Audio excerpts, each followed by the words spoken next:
Hello friends, welcome to the success केंद्र। Friends देखिए, बिहार दरोगा नई भर्ती 2023 के लिए एडुटेरिया के जो प्रैक्टिस बुक को हम कवर कर रहे थे, आज हमारा यह तीसरा वीडियो है, यानी कि सेट नंबर यह 3 है। इससे पहले मैंने आपको सेट नंबर 1 और 2 को पूरी डिटेल में कवर कराया हुआ है। अगर आपने नहीं देखा है तो ज़रूर देख लीजिएगा, लिंक आपको डिस्क्रिप्शन बॉक्स में मिल जाएगा।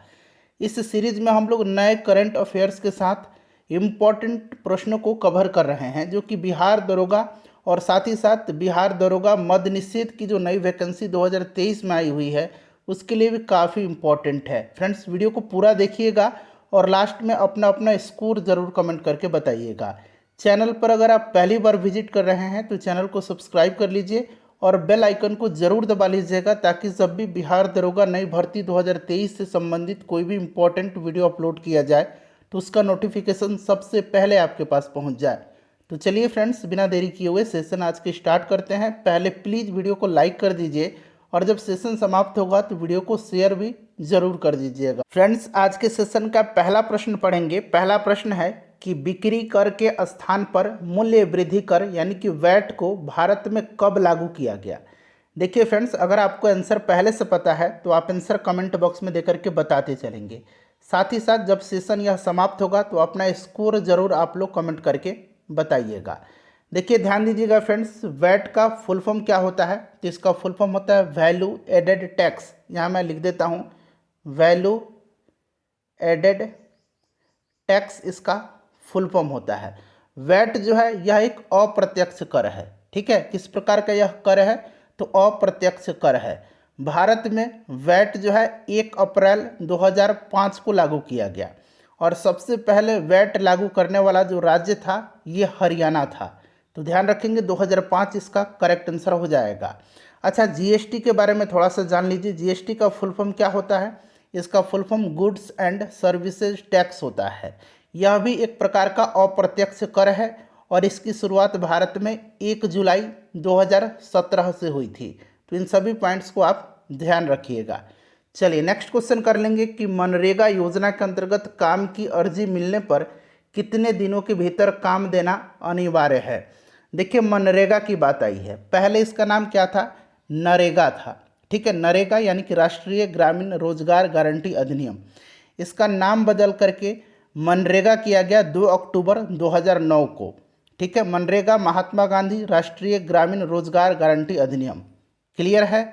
शुरुआत 2006 में की गई थी, आपको ध्यान रखना है। ठीक है फ्रेंड्स, चलिए इस योजना के अंतर्गत काम की अर्जी मिलने पर 15 दिनों के भीतर काम देना अनिवार्य है। ऑप्शन नंबर बी इसका राइट आंसर हो जाएगा। नेक्स्ट क्वेश्चन है हमारा कि हरित क्रांति शब्द किसने दिया। हरित क्रांति शब्द जो है इसका प्रयोग जो है प्रथम बार विलियम एस गॉड ने किया था। William S God. ठीक है, तो यहाँ पर देखिए विलियम गॉड दिया गया है। विलियम एस गॉड ने पहली बार जो है हरित क्रांति शब्द का प्रयोग किया था और पूरे विश्व में हरित क्रांति का जनक डॉक्टर नॉर्मन बोरलॉग को माना जाता है। यहाँ पर देखिए नॉर्मन बोरलॉग है जो कि विश्व में हरित क्रांति का जनक इनको माना जाता है। भारत में हरित क्रांति का जनक कृषि वैज्ञानिक एम.एस. स्वामीनाथन को माना जाता है। चलिए नेक्स्ट क्वेश्चन करेंगे कि अर्थव्यवस्था के दृष्टिकोण से वन तथा मत्स्य किस क्षेत्र के अंतर्गत आते हैं। तो वन और मत्स्य जो है फ्रेंड्स यह आते हैं किसके अंतर्गत? तो प्राथमिक क्षेत्र के अंतर्गत। प्राथमिक इसका राइट आंसर हो जाएगा। विनिर्माण, खनन, खादान ये सभी जो होते हैं द्वितीयक क्षेत्र के अंतर्गत आते हैं। तृतीयक क्षेत्र के अंतर्गत संचार, परिवहन, व्यापार आता है। नेक्स्ट क्वेश्चन है हमारे कि भारत में लघु उद्योग विकास बैंक का मुख्यालय कहाँ पर स्थित है। इसको हम लोग कहते हैं शॉर्ट में सिडबी। यहाँ मैं लिख देता हूँ सिडबी। ठीक है, सिडबी का फुल फॉर्म क्या होता है? Small industries development bank of India होता है। ठीक है फ्रेंड्स, इसकी स्थापना 1990 में किया गया था और इसका हेडक्वार्टर जो है ये लखनऊ में है। Option number C right answer हो जाएगा। चलिए आगे बढ़ेंगे कि मोलेम राष्ट्रीय उद्यान जो है यह किस राज्य में स्थित है। मोलेम जो है यह कहाँ पर है? तो फ्रेंड्स यह गोवा में है। अच्छा, गोवा में जो है फ्रेंड्स भगवान महावीर वन्यजीव अभयारण्य है, ध्यान रखेंगे। और 2 इम्पोर्टेंट मैं वन्यजीव अभयारण्य का नाम बता रहा हूँ, उसका नाम आप निश्चित रूप से याद रखेंगे, आपके लिए नया हो सकता है और ये भी हो सकता है कि आपके एग्ज़ाम में पूछा जाए। तो ये है बोंडला, ठीक है। बोंडला वन्य जीव अभयारण्य कहाँ पर है, तो आपको याद रखना है गोवा में। एक है कोटी गांव, ठीक है, कोटी गांव, कोटी गांव वन्य जीव अभयारण्य भी कहाँ पर है, तो गोवा में है। ये बोंडला आप याद रखेंगे कहाँ पर है, तो गोवा में है। कोटी गांव भी गोवा में ही है।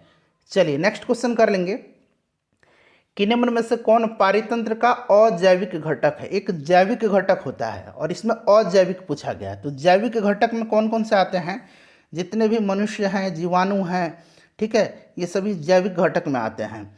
जल, वायु और मृदा ये अजैविक घटक हैं। जल, वायु, ठीक है, ये जो है अजैविक घटक हैं। तो 1 और 2 इसका राइट आंसर हो जाएगा। जीवाणु जो होता है यह जैविक घटक के अंतर्गत आता है, ठीक है। चलिए नेक्स्ट क्वेश्चन करेंगे। अगला प्रश्न है हमारा कि निम्न में से कौन दुर्लभ जातियां यानी कि रेयर स्पीसीज के अंतर्गत आते हैं। एक दुर्लभ जाति होता है और एक संकटपन जाति होती है, जो कि संकटग्रस्त जाति इसको कह सकते हैं हम। तो शुतुरमुर्ग और हिमचीता, शुतुरमुर्ग और हिमचीता जो है फ्रेंड्स यह दुर्लभ जातियों के अंतर्गत आते हैं। तो राइट आंसर इसका 3 और 4 हो जाएगा। अतः संकटपन जाति के अंतर्गत जो है यह कस्तूरी मृग और ग्रेट इंडियन बस्टर्ड आता है। चलिए नेक्स्ट क्वेश्चन कर लेंगे। क्वेश्चन नंबर 9 कि विश्व ओजोन दिवस किस तिथि को मनाया जाता है।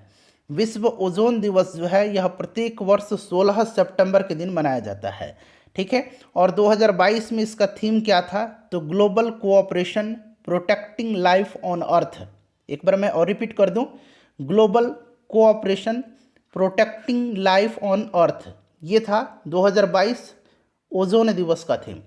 5 जून को कौन सा दिवस मनाया जाता है, तो विश्व पर्यावरण दिवस मनाया जाता है। नेक्स्ट क्वेश्चन है फ्रेंड्स, और देखिए इससे पहले बिहार दरोगा में जितने भी प्रश्न पूछे गए हैं 2008 से लेकर के 2022 तक में, पिछली बार 2213 पदों की जो वैकेंसी आई हुई थी वहाँ तक जितने भी प्रश्न पूछे गए हैं उन सभी प्रश्नों को मैंने सब्जेक्ट वाइज कवर कराया हुआ है। हिस्ट्री का अलग, पॉलिटी का अलग, ज्योग्राफी का अलग, साइंस का अलग। अगर आपने अब तक नहीं देखा है तो देख लीजिएगा, लिंक आपको डिस्क्रिप्शन बॉक्स में मिल जाएगा, या फिर आप सर्च कर लीजिए यूट्यूब पर, हमारे सारे वीडियोज़ आपको मिल भी जाएंगे। किस वर्ष अंतरिक्ष आयोग एवं अंतरिक्ष विभाग की स्थापना की गई थी। अंतरिक्ष आयोग और अंतरिक्ष विभाग की स्थापना जो है यह 1972 में किया गया था। और अंतरिक्ष कार्यक्रम की शुरुआत कब हुई थी, तो 1962 में हुई थी। अंतरिक्ष कार्यक्रम 1962 में और अंतरिक्ष आयोग और अंतरिक्ष विभाग की स्थापना 1972 में किया गया था। अच्छा, इसरो की स्थापना कब की गई थी। इसरो की स्थापना जो है यह 1969 में यानी कि 1969 में किया गया था।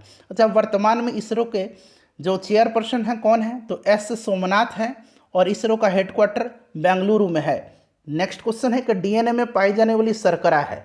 इस प्रश्न को जरा ध्यान से पढ़ेंगे, यहाँ पर थोड़ा सा कन्फ्यूजन बहुत लोगों को होगा। देखिए, डीएनए में और आरएनए में दोनों में पेंटोज शर्करा पाई जाती है। कौन सी, पेंटोज शर्करा। यहाँ देखिए पेंटोज दिया गया है। डीएनए में जो पेंटोज शर्करा पाई जाती है उसको डीऑक्सीराइबोज कहा जाता है। क्या कहा जाता है, डीएनए में जो पेंटोज शर्करा पाई जाती है डीऑक्सीराइबोज कहा जाता है। और आरएनए में जो पेंटोज शर्करा पाई जाती है उसको केवल राइबोज कहा जाता है। क्लियर है इतना। अब यहाँ पर क्या हो रहा है कि जो डीएनए के पेंटोज शर्करा में डीऑक्सीराइबोज पाई जाती है उसमें जो है हेक्सोन नामक शर्करा पाई जाती है। क्लियर है। अभी मैंने आपको बताया कि डीएनए में पेंटोज शर्करा पाई जाती है डीऑक्सीराइबोज, ठीक है, और डीऑक्सीराइबोज में हेक्सोन नामक शर्करा पाई जाती है। तो यहाँ पर देखिए हेक्सोन भी दिया गया और यहाँ पेंटोज भी है। तो पेंटोज जो है यह डीएनए और आरएनए दोनों में भी पाया जाता है। तो बहुत जगह आपको आंसर पेंटोज भी मिलेगा और बहुत जगह आपको हेक्सोन भी मिलेगा, लेकिन हेक्सोन इसका राइट आंसर होगा क्योंकि डीऑक्सीराइबोज में हेक्सोज नामक शर्करा पाई जाती है। चलिए उसके बाद देखिए गोल कृमि एक मानव परजीवी है जो पाया जाता है। गोल कृमि जो है फ्रेंड्स यह कहाँ पर पाया जाता है, तो यह पाया जाता है क्षुद्रांत में, ठीक है, क्षुद्रांत में होता है। और पेट में जब इनकी संख्या ज़्यादा हो जाती है गोल कृमि की तो क्या होता है, पेट में दर्द होने लगता है, ठीक है। चलिए तो क्षुद्रांत हो जाएगा। टिटेनस का कारण क्या है, टिटेनस जो होता है यह होता है जीवाणु के कारण। इस जीवाणु का नाम क्या है, क्लोस्ट्रीडियम टिटेनी।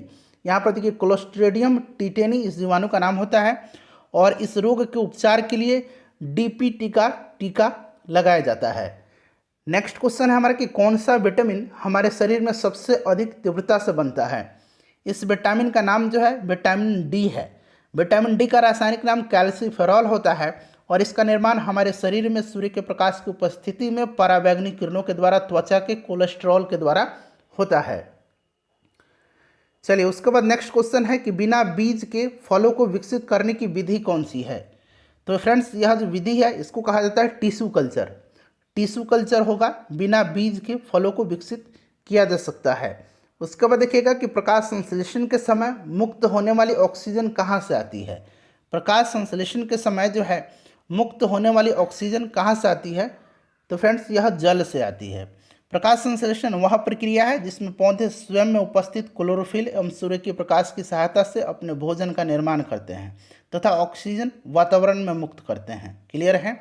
चलिए पौधे वातावरण से कार्बन डाइऑक्साइड लेते हैं और मृदा से जल लेते हैं और ऑक्सीजन कहाँ से आती है इसमें, तो जल से आती है। तो जल इसका राइट आंसर हो जाएगा। देखिए पराबैंगनी यानी कि अल्ट्रावायलेट क्षति से पादपों की रक्षा करने वाला वर्णक कौन सा है। अब यहाँ पर भी कन्फ्यूजन है।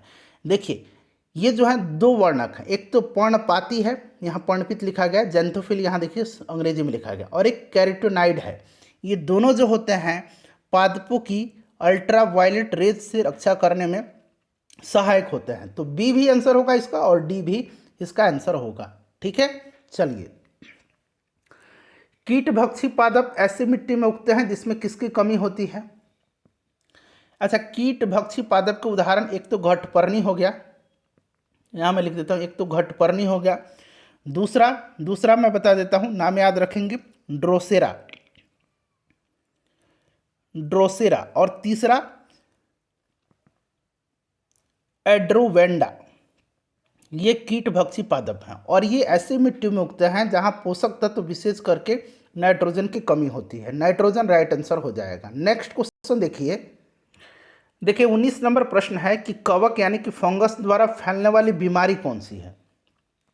तो फ्रेंड्स यह जो बीमारी है इसका नाम है रिंग वर्म। ठीक है, ऑप्शन नंबर सी इसका राइट आंसर हो जाएगा। दाद, खाज, खुजली ये सब होता है किसके द्वारा, कवक के द्वारा। उसके बाद देखिए आणविक कक्षा का अभिन्यास किससे नियंत्रित होता है। आणविक कक्षा का अभिन्यास जो है यह चुंबकीय क्वांटम संख्या से नियंत्रित होता है। किस प्रक्रिया में इलेक्ट्रॉन का लाभ होता है। अब यहाँ ध्यान से सुनिएगा, किसमें पूछा गया है कि किस प्रक्रिया में इलेक्ट्रॉन का लाभ होता है। क्लियर। देखिए ऑक्सीजन अभिक्रिया में जिन पदार्थों से ऑक्सीजन का योग या हाइड्रोजन का ह्रास होता है उसको ऑक्सीकरण कहा जाता है। हाइड्रोजन का क्या होता है, ह्रास होता है, और ऑक्सीजन का योग होता है, उसको क्या कहा जाता है, उसको कहा जाता है ऑक्सीकरण। ठीक है, क्लियर। और जिसमें ऑक्सीजन का ह्रास होता है और हाइड्रोजन का योग होता है अथवा इलेक्ट्रॉन का लाभ होता है, ठीक है, उसको कहा जाता है अवकरण। क्लियर, यानी कि रिडक्शन कहा जाता है। Option number D right answer हो जाएगा। इलेक्ट्रॉन का जिसमें लाभ होगा, जिसमें हाइड्रोजन का योग होगा, जिसमें ऑक्सीजन का ह्रास होगा, उसको कहेंगे अवकरण यानी कि रिडक्शन। जिसमें ऑक्सीजन का योग होगा, हाइड्रोजन का ह्रास होगा और इलेक्ट्रॉन का हानि होगा, उसको कहेंगे हम लोग ऑक्सीकरण। ठीक है। चलिए धातुओं का गुण जिसके कारण उन्हें पीट करके सीट में परिवर्तित किया जा सकता है क्या कहलाता है। तो पीट करके चादर में बदलने की क्रिया को आघात वर्धनीयता कहा जाता है, जबकि खींच करके तो लंबे तार के रूप में परिवर्तित जो किया जाता है उसको तन्यता कहा जाता है। तो यहाँ आघात वर्धनीयता हो जाएगा। चलिए ढलवा लोहा में कार्बन का प्रतिशत पूछा गया है कि कितना होता है। ढलवा लोहा में होता है 3 से 5%। ठीक है। पिटवा लोहा में कितना होता है, तो 0.04 से लेकर के 0.08 तक। स्टील में कितना होता है, तो 0.5 से लेकर के 1.5 तक। अगला प्रश्न है हमारा कि गैस तापमापी। देखिए गैस तापमापी द्रव तापमापी की तुलना में ज़्यादा संवेदी होते हैं, क्योंकि इसका कारण क्या है, तो क्योंकि बताइए गैसों का प्रसार द्रवों की तुलना में अधिक होता है। गैसों का प्रसार द्रवों की तुलना में अधिक होता है। ठीक है। चलिए आगे बढ़ेंगे। नेक्स्ट क्वेश्चन है कि 0 डिग्री सेंटीग्रेड पर जल और बर्फ क्रिस्टल साम्य अवस्था में होते हैं, जबकि इस प्रणाली पर दाब प्रयुक्त किया जाता है, तब इस पर क्या प्रभाव पड़ेगा? क्या प्रभाव पड़ेगा? तो जब इस प्रणाली पर दाब डाला जाता है तो जल एवं बर्फ पर कोई प्रभाव नहीं पड़ता है। राइट आंसर यहाँ पर होगा कोई प्रभाव नहीं होगा, यानी कि कोई प्रभावी परिवर्तन नहीं होता है। निम्न में से किसका प्रयोग नोदक या रॉकेट ईंधन के रूप में किया जाता है? रॉकेट ईंधन के रूप में द्रव हाइड्रोजन और द्रव ऑक्सीजन का जो है इस्तेमाल किया जाता है। नेक्स्ट क्वेश्चन है कि न्यूक्लियर त्रिज्या, यहाँ देखिएगा न्यूक्लियर त्रिज्या है, परमाणु त्रिज्या की बात नहीं की जा रही है। न्यूक्लियर त्रिज्या को अभिव्यक्त करने वाला सबसे उपयुक्त यूनिट क्या होता है? तो न्यूक्लियर त्रिज्या को अभिव्यक्त करने वाला जो सबसे उपयुक्त यूनिट है यह फर्मी है। और परमाणु त्रिज्या का पूछेगा कि परमाणु त्रिज्या की माप किस में की जाती है? तो एंगस्ट्रम में की जाती है। कौन सी अक्रिय गैस यौगिक बना सकती है? तो यह अक्रिय गैस जो है जो यौगिक बना सकती है, तो यह कौन सा है फ्रेंड्स? यह जेनॉन है। जेनॉन का आयनन विभव कम होने के कारण विशेष परिस्थितियों में फ्लोरीन और ऑक्सीजन के साथ क्रिया करके यह रासायनिक यौगिक बनाती है। नेक्स्ट क्वेश्चन हमारा कि दो निकायों के बीच ऊष्मा के प्रवाह की दिशा निर्भर करती है। तो यह जो है किसी भी दो निकाय के बीच ऊष्मा का प्रवाह उन निकायों के तापांतर के कारण होता है। उसमें ताप का जो अंतर होता है उसके कारण होता है, और ऊष्मा हमेशा उच्च ताप की वस्तु से निम्न ताप की ओर जाती है, ठीक है, और कुछ समय बाद उन्हें सामान्य ताप पर ले आती है। ऑप्शन नंबर डी इसका राइट आंसर हो जाएगा। वायु की क्षैतिज गति से होने वाले ऊष्मा के अंतरण को क्या कहते हैं? तो फ्रेंड्स उसको कहा जाता है अभिवहन। क्या कहा जाता है? अभिवहन कहा जाता है। अगला प्रश्न है कि निम्न में से कौन सी घटना यह निर्णय लेने में सहायक होती है कि प्रकाश एक अनुप्रस्थ तरंग है? याद रखना, प्रकाश अनुप्रस्थ है और ध्वनि अनुदैर्घ्य तरंग होती है। ध्वनि जो होती है यह अनुदैर्घ्य तरंग होती है। यहाँ पर देखिए अनुप्रस्थ तरंग प्रकाश होता है, और यह जो है पूछा गया है कि किस प्रघटना में यह निर्णय लेने में सहायक होता है? तो फ्रेंड्स यह जो होता है यह ध्रुवीकरण, पोलराइजेशन, ठीक है। चलिए उसके बाद अगला प्रश्न है कि जब किसी तालाब के शांत जल में पत्थर फेंका जाता है तो तालाब में जल के पृष्ठ पर उठने वाली लहरें होती हैं। तो ये जो लहरें होती हैं यह पूछा गया है, तो ये अनुप्रस्थ और अनुदैर्घ्य दोनों प्रकार की होती हैं। तो ए और बी राइट आंसर हो जाएगा, अनुप्रस्थ और अनुदैर्घ्य। किसी संतुलित बल द्वारा किसी पिंड में उत्पन्न त्वरण होता है? बताइए। तो फ्रेंड्स यह अनुक्रमानुपाती होता है, ठीक है, बल के अनुक्रमानुपाती होता है। विद्युत चालकता की यूनिट क्या है? विद्युत चालकता की यूनिट पूछा गया है, तो फ्रेंड्स यह मोह होता है, ठीक है, मोह राइट आंसर हो जाएगा, ऑप्शन नंबर सी। चलिए नेक्स्ट क्वेश्चन करेंगे। टेलीफोन लाइन में बहने वाली धारा होती है, तो टेलीफोन लाइन में बहने वाली जो धारा है यह विद्युत धारा है। नेक्स्ट क्वेश्चन हमारा कि किसी भौगोलिक क्षेत्र को अनुसूचित क्षेत्र घोषित करने का संवैधानिक अधिकार किसे प्राप्त है? तो यह अधिकार जो है यह भारत के राष्ट्रपति के पास है, ठीक है। अनुच्छेद 244 के तहत किसी क्षेत्र को अनुसूचित क्षेत्र घोषित करने का अधिकार राष्ट्रपति को है। विधान परिषद में राज्यपाल द्वारा कितने सदस्यों को मनोनीत किया जाता है? तो ये सदस्य हैं 1/6। 1/6 सदस्यों को राज्यपाल विधान परिषद में मनोनीत करता है। उन व्यक्तियों में से मनोनीत करता है जिन्हें साहित्य, कला, विज्ञान एवं सामाजिक सेवा के संबंध में ज्ञान हो। अगला प्रश्न है कि भारतीय संविधान में केंद्र और राज्य के मध्य विभाजन की परिधि से किसको बाहर रखा गया है? तो देखिए फ्रेंड्स आपको याद होगा कि केंद्र और राज्य के बीच शक्ति का बंटवारा जो है यह किस अनुसूची में है? 7वीं अनुसूची में। संघ सूची, राज्य सूची और समवर्ती सूची। भारतीय संविधान में केंद्र तथा राज्य के मध्य विधायी, प्रशासनिक तथा वित्तीय शक्तियों का विभाजन किया गया है, परंतु न्यायपालिका को विभाजन की परिधि से बाहर रखा गया है। तो न्यायपालिका शक्ति इसका राइट आंसर हो जाएगा। उसके बाद देखिए पंचायती राज को संवैधानिक स्थिति प्रदान करने की संस्तुति सर्वप्रथम किस समिति द्वारा की गई थी? तो यह समिति जो है यह एल.एम. सिंघवी समिति है, ठीक है, एल.एम. सिंघवी समिति। तो राइट आंसर इसका क्या हो जाएगा? एल.एम. सिंघवी समिति। उसके बाद देखिएगा कि सरकारिया आयोग निम्नलिखित में से किससे संबंधित था? सरकारिया आयोग की स्थापना 1983 में किया गया था, रंजीत सिंह सरकारिया की अध्यक्षता में। राइट आंसर इसका हो जाएगा केंद्र राज्य संबंध में सुधार के लिए। अगला प्रश्न है कि निम्नलिखित में से कौन सा भारतीय संविधान के अंतर्गत एक मौलिक कर्तव्य नहीं है। मौलिक कर्तव्य यानी कि फंडामेंटल ड्यूटीज, जो कि अनुच्छेद 51A में है, भाग 4A के। ठीक है, ध्यान रखेंगे टोटल 11 हम मौलिक कर्तव्य हैं। ध्यान रखिएगा कितने हैं, 11 हैं। ठीक है फ्रेंड्स, पूछा गया है कि किसको मौलिक कर्तव्य के अंतर्गत नहीं रखा गया है, तो राइट आंसर इसका क्या हो जाएगा, राष्ट्रीय महत्व के स्मारकों की रक्षा करना। ऑप्शन नंबर ए हो जाएगा, राष्ट्रीय महत्व के स्मारकों, संस्थानों और वस्तुओं के संरक्षण राज्य के नीति निर्देशक तत्व के अंतर्गत आता है, जो कि आर्टिकल 49 में वर्णित है। ठीक है, चलिए उसके बाद देखिए, प्रत्येक संसदीय प्रणाली में संसद की बैठकों में प्रश्नों के लिए अलग से समय निर्धारण किया जाता है, जिसे कहते हैं, तो इसको कहा जाता है प्रश्न उत्तर काल। क्या कहा जाता है, इसको कहा जाता है प्रश्न उत्तर काल। राइट आंसर इसका ऑप्शन नंबर यहाँ पर देखेंगे तो सी करेक्ट आंसर हो जाएगा। चलिए उसके बाद नेक्स्ट क्वेश्चन कर लेंगे। अगला प्रश्न कि निम्नलिखित में से कौन सा भारतीय संविधान का अनुच्छेद सार्वजनिक सेवाओं में अवसर की समानता प्रदान करता है। तो लोक नियोजन के विषय में अवसर की समानता भारतीय संविधान के मूल अधिकार में अनुच्छेद 16 में वर्णित किया गया है। 16 इसका राइट आंसर हो जाएगा। अनुच्छेद 14 में क्या है, तो विधि के समक्ष समता का अधिकार है। अनुच्छेद 15 में धर्म, जाति, लिंग या जन्म स्थान के आधार पर भेदभाव का निषेध किया गया है। अनुच्छेद 19 में स्वतंत्रता का अधिकार है। देखिए राज्यसभा के विषय में सही क्या है, तो राज्यसभा के विषय में जो सही है वो क्या है, तो यहाँ पर देखिएगा करेक्ट आंसर इसका एक अस्थायी सदन है, सही है। उसके बाद इसकी अवधि 6 वर्ष होती है। राज्यसभा की जो है अवधि नहीं, राज्यसभा के सदस्यों का कार्यकाल 6 वर्ष का होता है। राज्यसभा जो है कभी भंग नहीं किया जा सकता है। ऑप्शन नंबर बी जो है यहाँ मतलब 2 जो है ये गलत है। 1/3 सदस्य प्रत्येक दूसरे वर्ष सेवानिवृत्त हो जाते हैं। तो फ्रेंड्स यह जो है आपका सही दिया गया है, इसे विघटित नहीं किया जा सकता, ये भी सही है। तो 1, 3 और 4 इसका करेक्ट आंसर हो जाएगा। चलिए नेक्स्ट क्वेश्चन कर लेंगे। अगला प्रश्न हमारा कि अस्पृश्यता निवारण अधिनियम कब पारित हुआ था। अस्पृश्यता निवारण अधिनियम जो है यह पारित हुआ था 1955 में।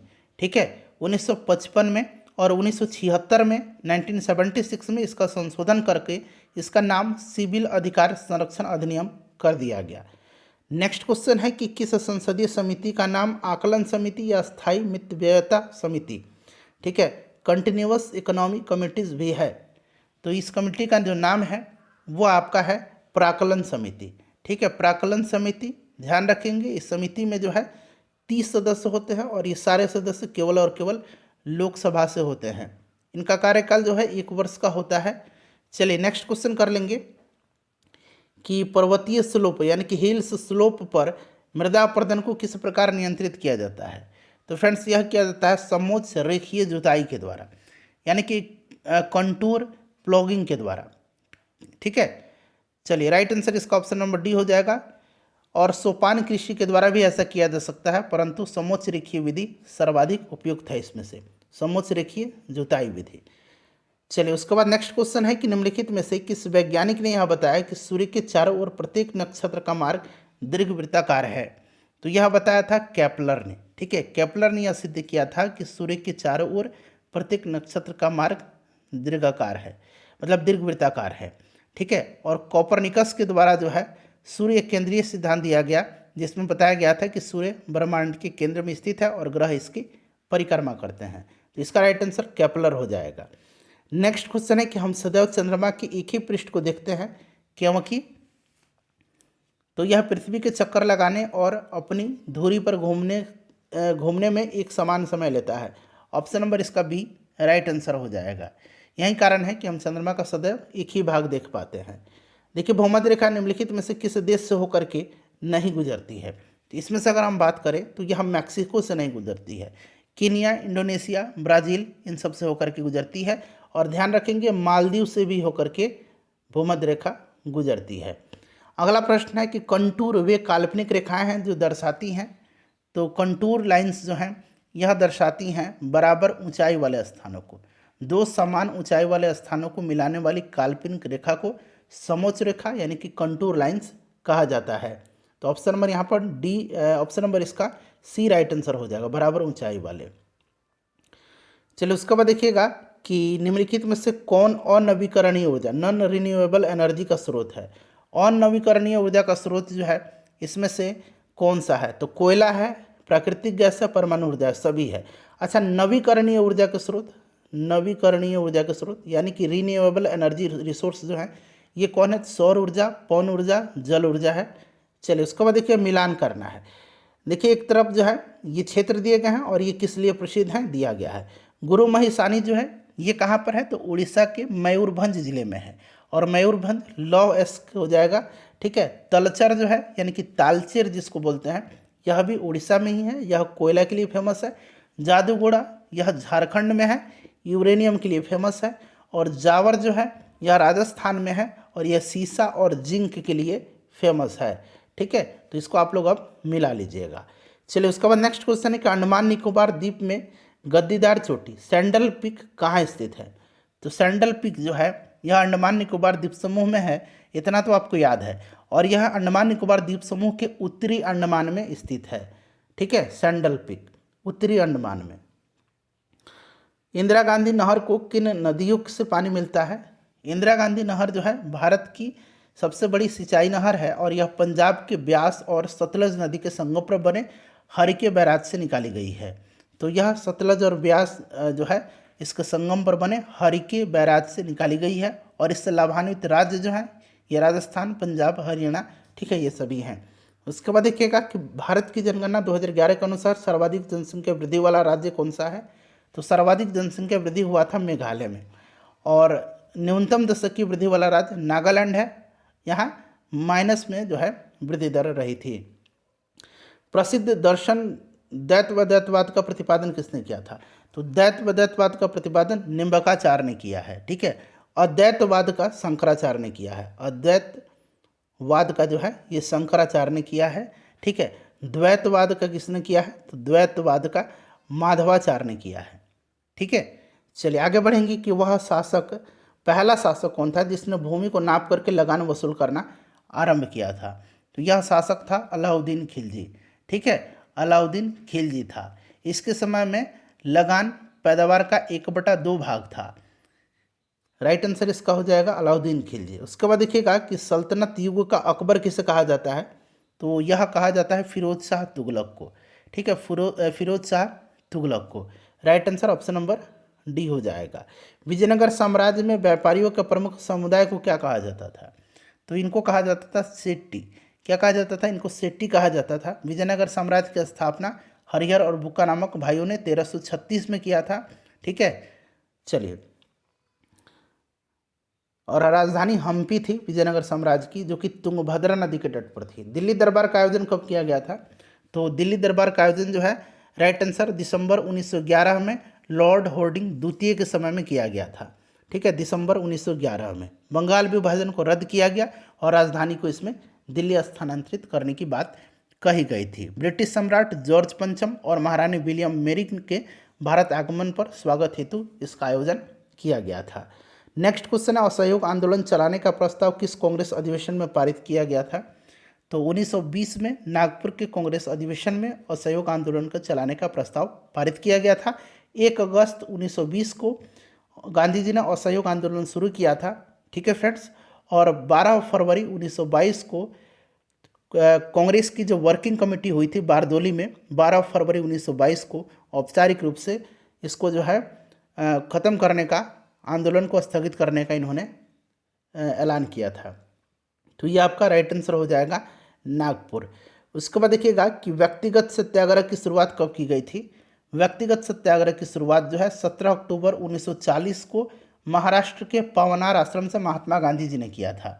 ठीक है, और इसके प्रथम सत्याग्रही जो थे ये विनोबा भावे थे, दूसरे सत्याग्रही पंडित जवाहरलाल नेहरू थे और तीसरे सत्याग्रही ब्रह्मदत्त थे। ये तीनों सत्याग्रहियों का नाम आपको याद रखना है। चलिए नेक्स्ट क्वेश्चन कर लेंगे। अगला प्रश्न है कि भारत में आधुनिक शिक्षा का जन्मदाता किसे माना जाता है। तो ये माना जाता है किसको, तो ये चार्ल्स ग्रांट को कहा जाता है। ठीक है, शिक्षा संबंधी वुड डिस्पैच को 1854 में लागू किया गया था। वुड डिस्पैच पूछेगा तो 1854 में। ठीक है फ्रेंड्स, चलिए उसके बाद नेक्स्ट क्वेश्चन है हमारा कि गांधी जी ने नवजीवन पत्रिका किस भाषा में प्रकाशित किया था। तो इन्होंने यह पत्रिका जो है गुजराती भाषा में प्रकाशित किया था। अगला प्रश्न कर लेंगे। नेक्स्ट क्वेश्चन है हमारा कि निम्न में से कौन सुमेलित है। इसमें सुमेलित कौन सा है, तो देखिए ये हंटर कमीशन है। हंटर कमीशन यह शिक्षा से संबंधित कमीशन है। 1882 में ये स्थापित किया गया था लॉर्ड रिपन के समय में। लॉर्ड रिपन के समय में विलियम हंटर की अध्यक्षता में। उसके बाद देखिएगा कि करम शाह तथा टीपू मीर ने निम्न में से किस विद्रोह का नेतृत्व किया था, बताइएगा। तो इन्होंने किया था पागलपंथी विद्रोह का, पागलपंथी विद्रोह का, ठीक है। और इसका जो विद्रोह से प्रभावित क्षेत्र जो था ये बंगाल था। अगला प्रश्न है कि द्वैध शासन जो है बंगाल में कब लागू किया गया था। तो द्वैध शासन जो है रॉबर्ट क्लाइव ने शुरू किया था, ठीक है। और इसका अंत किया था किसने, समाप्त किसने किया था, वारेन हेस्टिंग्स ने किया था। तो राइट आंसर इसका हो जाएगा 1765 ईस्वी। चलिए नेक्स्ट क्वेश्चन देख लेंगे। अगला प्रश्न है कि जापान ने पर्ल हार्बर पर कब आक्रमण किया था। तो देखिए फ्रेंड्स, पर्ल हार्बर पर आक्रमण जो है जापान ने किया था 7 दिसंबर 1941 को। तो 41 इसका राइट आंसर हो जाएगा, 1941। और इसके जवाब में 6 अगस्त 1945 को अमेरिका ने हिरोशिमा और 9 अगस्त 1945 को नागासाकी पर आक्रमण किया था, परमाणु बम गिराया था। चलिए आगे बढ़ेंगे। और फ्रेंड्स देखिए यहाँ से मैं आपको 25 करंट अफेयर्स के महत्वपूर्ण प्रश्नों को कवर करवा रहा हूँ। देखिए ध्यान दीजिएगा, महिला प्रीमियर लीग यानी कि WPL वुमेन प्रीमियर लीग 2023 के पहले संस्करण के दौरान कुल कितने मैच खेले गए थे। अब यहाँ से ध्यान से सुनिएगा, इसमें कुल जो है 22 मैच खेले गए थे। 20 जो लीग मैच हुआ था और 2 जो है प्ले ऑफ लीग मैच हुआ था, मतलब प्ले ऑफ मुकाबला हुआ था, और 20 लीग मैच हुआ था। टोटल 22 इसका राइट आंसर हो जाएगा। पहले संस्करण का विजेता मुंबई इंडियंस रहा है, ध्यान रखेंगे। और इस बार जो है IPL 2023 का खिताब जीता है चेन्नई सुपर किंग्स ने। चलिए अगला प्रश्न है कि फरवरी 2023 में निम्न में से किन राज्यों में विधानसभा चुनाव नहीं कराए गए। फरवरी 2023 में जो है 3 राज्य में विधानसभा चुनाव कराया गया था, त्रिपुरा, नागालैंड और मेघालय में। मणिपुर में नहीं हुआ था। उसके बाद देखिए बिहार सरकार द्वारा प्रतिवर्ष शहीद दिवस की तिथि को मनाए जाने की घोषणा की गई है। तो ये 15 फरवरी के दिन, ठीक है फ्रेंड्स। और यह जो है मुंगेर में तारापुर गोलीकांड में जो शहीद हुए थे उन्हीं की स्मृति में। नेक्स्ट क्वेश्चन है हमारा कि भारत का कौन सा राज्य मसाला उत्पादन में अग्रणी है। मसाला उत्पादन में भारत में जो अब राज्य बन गया अग्रणी, ये मध्य प्रदेश है, ठीक है। चलिए उसके बाद नेक्स्ट क्वेश्चन है कि पृथ्वी की निगरानी हेतु नासा इसरो द्वारा संयुक्त रूप से निसार का प्रक्षेपण कब तक किया जाएगा। निसार का फुल फॉर्म क्या होता है, तो इसका फुल फॉर्म होता है नासा इसरो। देखिए NASA ISRO synthetic aperture radar, ठीक है, याद रखेंगे। NASA ISRO synthetic aperture radar 2024 तक जो है इसका प्रक्षेपण किया जाएगा। श्री अन्न सम्मेलन यानी कि वैश्विक मिलेट्स का आयोजन कहाँ किया गया, तो इसका आयोजन जो है नई दिल्ली में किया गया था और इसका उद्घाटन नरेंद्र मोदी जी के द्वारा किया गया। हाल के दिनों में चर्चा रहा मथुआ महामेला का आयोजन किस राज्य में किया गया। तो मथुआ महामेला इसका आयोजन किया गया कहाँ पर, पश्चिम बंगाल में। पश्चिम बंगाल इसका राइट आंसर हो जाएगा। 17वें प्रवासी दिवस के दौरान लगभग कितने देशों के प्रवासी प्रतिनिधियों ने भाग लिया, तो ये लिया था लगभग 70 देशों के।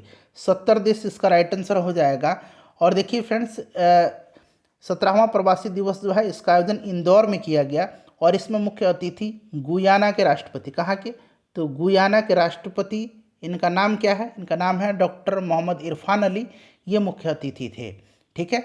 चलिए नेक्स्ट क्वेश्चन कर लेंगे कि गोल्डन ग्लोब पुरस्कार 2023 के अंतर्गत सर्वश्रेष्ठ गीत का अवार्ड किसको दिया गया है, तो ये दिया गया है नाटू नाटू को, ठीक है, नाटू नाटू को। और सर्वश्रेष्ठ फिल्म अगर पूछा जाए गोल्डन ग्लोब पुरस्कार के तहत, तो सर्वश्रेष्ठ फिल्म जो है इसका नाम है फैबलमैन्स, ठीक है, फैबलमैन्स। नेक्स्ट क्वेश्चन है हमारा, तो नाटू नाटू हो जाएगा। मिस यूनिवर्स 2022 का आयोजन कहाँ किया गया, तो अमेरिका में इसका आयोजन किया गया था, अमेरिका न्यू ओरियंस शहर में, ठीक है। और 2022 में मिस यूनिवर्स का खिताब जीता है आर बोनी गैब्रियल ने जीता है। उसके बाद देखिए हाल ही में किसे विश्व के सबसे ऊंचे युद्ध क्षेत्र सियाचिन के कुमार पोस्ट पर तैनात किया गया है, तो फ्रेंड्स इनका नाम है शिवा चौहान, ठीक है, ध्यान रखेंगे, शिवा चौहान। चलिए नेक्स्ट क्वेश्चन कर लेंगे कि इंडोनेशिया मास्टर्स बैडमिंटन का पुरुष एकल का खिताब किसने जीता है। तो इसमें पुरुष एकल का खिताब जो है ये जोनाथन क्रिस्टी ने जीता है। जोनाथन क्रिस्टी इंडोनेशिया के हैं महिला एकल का खिताब जो है ये जीता है किसने, तो महिला एकल का खिताब जीता है, यहाँ मैं नाम लिख देता हूँ, आन से यंग। ये कहाँ की हैं, ये साउथ कोरिया की हैं। चलिए उसके बाद देखिए अंतर्राष्ट्रीय महिला दिवस 2023 का थीम। अंतर्राष्ट्रीय महिला दिवस 8 मार्च के दिन मनाया जाता है। इसका थीम है digital innovation and technology for gender equality, यानी कि ऑप्शन नंबर ए इसका राइट आंसर हो जाएगा। स्टैचू ऑफ बिलीफ, प्रतिमा, यह भगवान किसको समर्पित है, शिव को समर्पित है, और यह जो है फ्रेंड्स भगवान शिव से संबंधित है, और ये कहाँ पर है, तो राजस्थान में है। चलिए नेक्स्ट क्वेश्चन है कि क्वाड शिखर सम्मेलन 2023 का आयोजन कहाँ किया गया। क्वाड में कौन कौन से देश हैं, तो ऑस्ट्रेलिया है, भारत है, जापान है और अमेरिका है। ये चौथा क्वाड शिखर सम्मेलन 2023 था, इसका आयोजन ऑस्ट्रेलिया में किया गया। ठीक है, 2023 में किया जाएगा ऑस्ट्रेलिया में। 2022 में इसका सम्मेलन जापान में किया गया था। उसके बाद देखिए किस शहर को सर्वश्रेष्ठ हेरिटेज सिटी का पुरस्कार दिया गया है, तो यह शहर जो है यह अहमदाबाद है। ठीक है, अहमदाबाद इसका राइट आंसर हो जाएगा। एयर इंडिया ने किसके साथ अपने विलय को मंजूरी दी है, तो एयर इंडिया ने ये दिया है विस्तारा एयरलाइंस के साथ। विस्तारा इसका राइट आंसर हो जाएगा। अंडर 19 वर्ल्ड कप की मेजबानी 2024 में जिस द्वारा किया जाएगा, तो फ्रेंड्स यह श्रीलंका के द्वारा किया जाएगा। श्रीलंका इसका राइट आंसर हो जाएगा, श्रीलंका। ठीक है, चलिए उसके बाद देखिएगा कि वर्ल्ड हैप्पीनेस रिपोर्ट 2023 में भारत का स्थान कौन सा है। वर्ल्ड हैप्पीनेस रिपोर्ट में भारत का स्थान जो है ये आपसे पूछा गया है, बताइए। तो फ्रेंड्स इसमें जो है भारत का स्थान 126वां है। ठीक है, पहले स्थान पर फिनलैंड है। इसको जारी करता है United Nations sustainable development solutions network के द्वारा जारी किया जाता है। चलिए नेक्स्ट क्वेश्चन है हमारा कि 32वें व्यास सम्मान 2023 से किससे सम्मानित किया गया है, तो इनका नाम है ज्ञान चतुर्वेदी, और उन्हें यह पुरस्कार जो है उनके उपन्यास पागल खाना के लिए दिया गया है, ज्ञान चतुर्वेदी। उसके बाद देखिए पाक जलडमरू को तेजी से तैरकर पार करने वाले पहले भारतीय कौन बने हैं, तो इनका नाम है, बताइए, संपन्न रमेश सेलार। ठीक है, संपन्न, यहाँ मैं लिखता हूँ संपन्न रमेश सेलार। ठीक है, चलिए नेक्स्ट क्वेश्चन है हमारा कि राष्ट्रपति द्रौपदी मुर्मू द्वारा किसे प्रेसिडेंस स्कॉलर अवार्ड प्रदान किया गया है, तो ये INS द्रोणाचार्य को किया गया है। भारत की पहली व्यवहारिक प्रयोगशाला कहाँ पर स्थापित की गई है, तो यह राजस्थान के जयपुर में की गई है। मैथनॉल से चलने वाली पहली बस का अनावरण नागपुर में किसके द्वारा किया गया, तो फ्रेंड्स यह किया गया है किसके द्वारा, नितिन गडकरी जी के द्वारा। नेक्स्ट हमारा कि हाल ही में इला भट्ट का निधन हो गया, उनका संबंध किस क्षेत्र से है, तो उनका संबंध जो है समाज सेवा से है। ठीक है, समाज सेवा राइट आंसर इसका हो जाएगा। इंपॉर्टेंट है, याद रखेंगे। हमने 95 प्रश्न कवर करवाया हुआ, 25 करंट अफेयर्स का प्रश्न मैंने कवर करवाया हुआ आपको। अपने स्कोर बताइएगा, वीडियो को लाइक कर दीजिए और इसको शेयर कर दीजिए।